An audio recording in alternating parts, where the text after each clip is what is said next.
माननीय क्षमा प्रसाद निषाद जी कर रहे हैं। मुख्य अतिथि विधायक अमेठी जी, सम्मानित मंच, प्यारे बच्चों, ये अभी बात जो आ रही है पिछड़े वर्ग की, हम लोग वाकई अगर पिछड़े हैं तो उसका ये सबसे बड़ा कारण है ये कलम युग है। और इस कलम युग में हमने इस बात को जाना नहीं,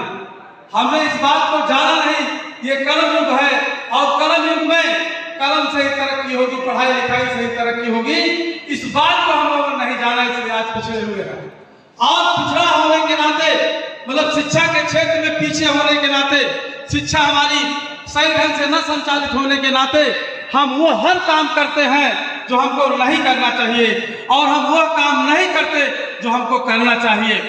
जहां तक वैदिक धर्म की बात है, वैदिक ग्रंथ की बात है, ऋग्वेद की बात है, ऋग्वैदिक व्यवस्था में ये ऋग्वेद के 10वें मंडल के पुरुष सूक्त में कहा गया है कि ब्राह्मणो वस्य मुखासीत बाहुराजन्यो उर्वैश्य पदाय शूद्र। उस व्यवस्था में, ब्राह्मण व्यवस्था में, वैदिक व्यवस्था में, मनवादी व्यवस्था में हम लोग शूद्र वर्ण में आते हैं। और शूद्रों का काम था देश के लोगों की सेवा करना, देश के लोगों की सेवा करने की जिम्मेदारी हमको दी गई थी। आदिकाल से, ऐतिहासिक काल से, वैदिक व्यवस्था के काल से हम लोग सेवा करने का काम कर रहे हैं। और आज भी हम लोगों को जो जिम्मेदारी दी गई थी उसमें पूरी तरह से खरा उतरे हैं।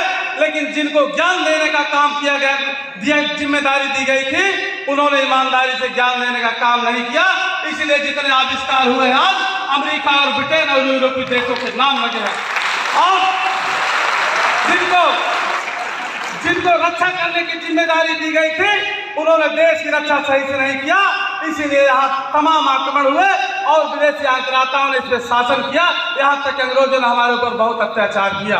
तो साथियों, ये हम लोग के गर्व की बात है कि जो जिम्मेदारी हमको दी गई है और उसको हम लोगों ने बाखूबी निभाया।